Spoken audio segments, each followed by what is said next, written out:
kehidupan sehari-hari, pernah nggak sih kamu menghadapi situasi yang membuat kamu stres, cemas, trauma, bahkan takut secara berlebihan atau biasa dikenal dengan istilah fobia?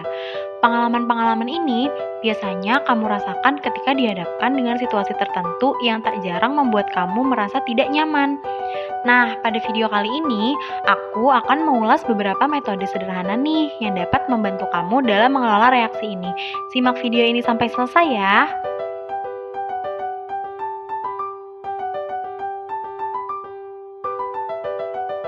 Deadline tugas, revisi, bimbingan, skripsi, dan berbagai tuntutan lainnya pasti udah nggak asing lagi bukan bagi mahasiswa?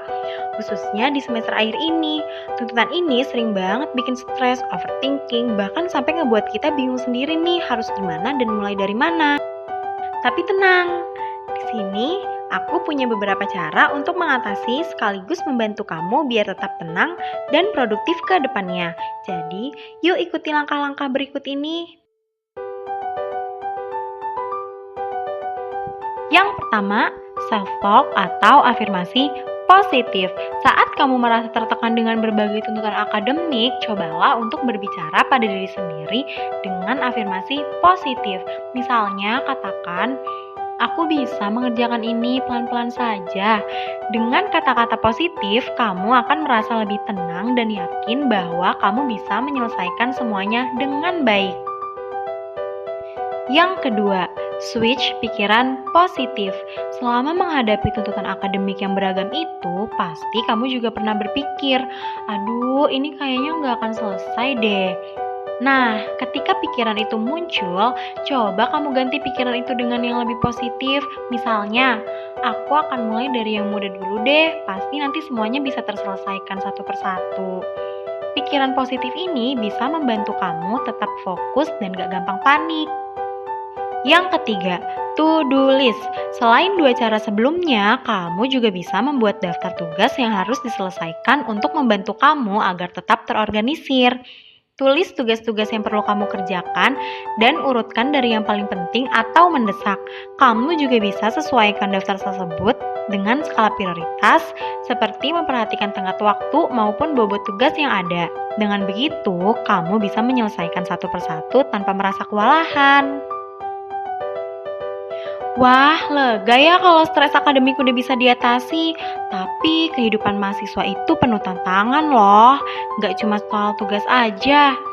Nah, sekarang gimana kalau tantangannya bukan tugas, tapi justru ngomong atau presentasi di depan banyak orang? Aduh, rasanya deg-degan banget kan? Tenang, ada dua cara simpel yang bisa kamu coba, yaitu growth mindset yang optimis dan self-talk positif. Yuk kita bahas satu persatu.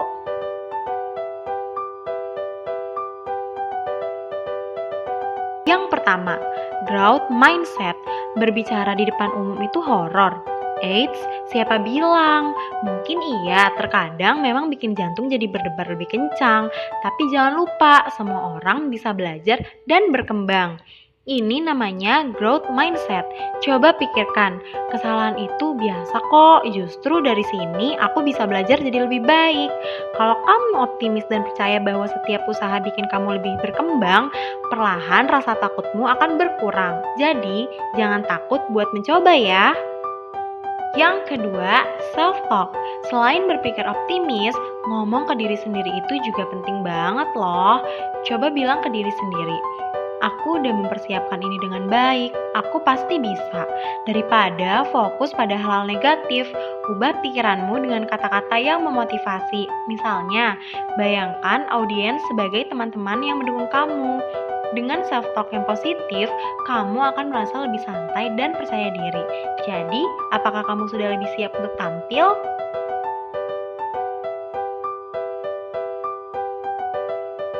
Lihat, bicara di depan umum ternyata nggak semenakutkan itu kan? Kalau kamu percaya diri, pasti semuanya terasa lebih mudah. Tapi, gimana kalau ketakutan kamu datang dari sesuatu yang nggak bisa kamu kendalikan? Seperti trauma terhadap petir mungkin? Yuk kita cari tahu caranya supaya kamu bisa lebih tenang menghadapi itu. Trauma sama suara petir bisa bikin jantung rasanya mau copot, tapi jangan takut, ada cara untuk mengatasinya. Yang pertama, Relaksasi pernapasan grounding. Mulailah dengan relaksasi pernapasan. Saat kamu mulai panik karena suara petir, tarik napaslah dalam-dalam, tahan sebentar, lalu hembuskan perlahan. Lakukan ini beberapa kali hingga kamu merasa lebih tenang. Kemudian, fokuslah pada hal-hal di sekitar kamu, yakni dengan memperhatikan apa yang bisa kamu lihat, dengar, atau rasakan. Langkah ini dapat membantu kamu untuk mengalihkan perhatian dan kembali merasa aman. Yang kedua, butterfly hug. Kalau masih panik, coba lakukan teknik butterfly hug. Kamu bisa memulainya dengan memeluk diri sendiri sambil mengetuk kedua bahumu secara perlahan. Setiap ketukan itu seperti pelukan yang menenangkan, sehingga membantu tubuhmu merasa lebih rileks. Hebat! Sekarang kamu sudah bisa lebih tenang menghadapi petir. Tapi bagaimana kalau ketakutan itu datang dari hal kecil yang biasanya dianggap sepele seperti cicak? Tenang, kami punya solusi untuk menghadapinya juga. Yuk kita bahas cara mengatasi fobia yang bisa bikin kita merasa nggak nyaman. Untuk mengatasi fobia terhadap cicak, coba lakukan desensitisasi sistematis. Kamu bisa memulai dengan melihat gambar cicak dari jarak yang jauh. Setelah kamu merasa lebih tenang, coba dekati gambar cicak secara perlahan, sampai akhirnya kamu merasa lebih nyaman dengan cicak nyata. Kemudian, growth mindset. Menghadapi ketakutan itu butuh latihan. Cobalah berpikir, aku bisa menghadapinya pelan-pelan saja. Dengan growth mindset, kamu akan merasa lebih percaya diri setiap kali menghadapi fobia itu. Terakhir, self-talk atau afirmasi positif. Jangan lupa beri semangat pada diri sendiri. Aku bisa kok, pelan-pelan aja, nggak ada yang perlu ditakutin. Dengan terus memberi dorongan positif, kamu akan semakin terbiasa dan rasa takutmu akan berkurang. Nah, itu dia beberapa cara praktis untuk menghadapi stres, cemas, trauma, atau fobia. Ingat, setiap langkah kecil adalah awal dari perubahan besar. Kalau kamu butuh bantuan, jangan ragu untuk mencari dukungan dari orang-orang terdekat atau profesional ya. Kamu hebat dan pasti bisa melewati ini semua.